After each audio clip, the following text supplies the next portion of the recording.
अगली बड़ी बात की चर्चा कर लेते हैं जो कि राजनीतिक पार्टी और राजनेता से जुड़ी हुई है। हिंदू स्वाभिमान यात्रा। इस यात्रा पर निकल चुके हैं केंद्रीय मंत्री गिरिराज सिंह। आज भागलपुर में जिला स्कूल मैदान में एक जनसभा को संबोधित किया गया। इस दौरान यात्रा को लेकर उन्होंने खुलकर अपनी बात रखी। उन्होंने कहा कि सब पूछते हैं कि भागलपुर आपने आखिर चुना क्यों। इस पर उन्होंने कहा कि भागलपुर ऐतिहासिक जगह है। जब भी किसी ने ललकारा है तो भागलपुर ने भरपूर जवाब दिया है। उन्होंने बाबा साहेब अंबेडकर की चर्चा करते हुए कहा कि बाबा साहेब अंबेडकर ने कहा था कि टोटल पॉपुलेशन मुसलमानों का पाकिस्तान भेज दो, टोटल हिंदू पाकिस्तान से हिंदू आ जाए। आगे उन्होंने कहा था कि नेहरू को तो वोट चाहिए था। नेहरू ने बाबा साहब की बात नहीं मानी। बाबा साहब ने कहा था कि मेरी बात नहीं मानोगे तो याद रखना, भारत में कभी भी सामाजिक समरसता नहीं रहेगी। गिरिराज सिंह ने कहा था कि बहराइच में राम गोपाल को गोलियों से भून जाएगा। आज हमें दुर्गा मूर्ति के विसर्जन के लिए समय और रूट मांगना पड़ता है।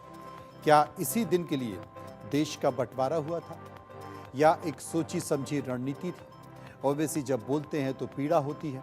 मैं पूछता हूं कि लेबनान में नसरुल्लाह को इजराइल मारता है तो हैदराबाद के भाईजान मुंबई पहुंच जाते हैं और पूरे देश में दर्द होने लेता है। जब बांग्लादेश में मंदिरों को तोड़ दिया जाता है तब किसी को नींद नहीं खुलती है। आगे उन्होंने कहा कि मुसलमानों को इकट्ठा करने के लिए जब कोई यात्रा निकालता है तो फिर लोगों के पेट में दर्द होता है। जब सीए के खिलाफ भागलपुर से लेकर बिहार के कोने कोने में जुलूस निकलता है तब तो किसी के पेट में दर्द नहीं होता है। पेट में दर्द नहीं होता। ये यात्रा दंगा कराने के लिए नहीं है बल्कि दंगा रोकने के लिए। केंद्रीय मंत्री ने कहा है कि पाकिस्तान और बांग्लादेश में हमारे हिंदू भाई कहां चले गए। आज भागलपुर में भी हमारी जनसंख्या गिर गई है। पूर्णिया, अररिया, कटिहार, किशनगंज में भी जनसंख्या हिंदुओं की कम हो गई है। सब लोग हमारी पूजा पद्धति पर आंख लगाए बैठे हैं। यात्रा इसलिए कि मैं आपको चेताने आया हूं, जब तक देश में सनातन बहुसंख्यक हैं तब तक देश सुरक्षित है। हमने तो ताजिए में लाठी साथ साथ भाजा, कभी एक पत्थर नहीं देखा। लेकिन आज सीतामढ़ी हो या फिर बिहार शरीफ, दुर्गा प्रतिमा के विसर्जन में परेशानी हो रही है।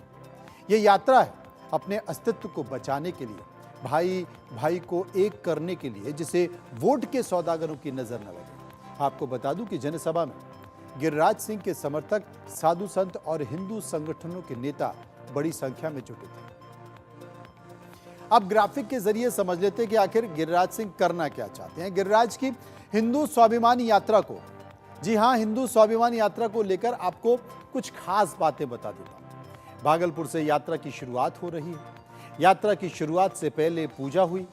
बिहार के सीमांचल में कई जिलों में यह यात्रा गुजरेगी। बीजेपी ने इस यात्रा से दूरी बना ली है। बीजेपी ने यात्रा को व्यक्तिगत पहल बता दिया है और 22 अक्टूबर को किशनगंज में यात्रा समाप्त हो जाएगी।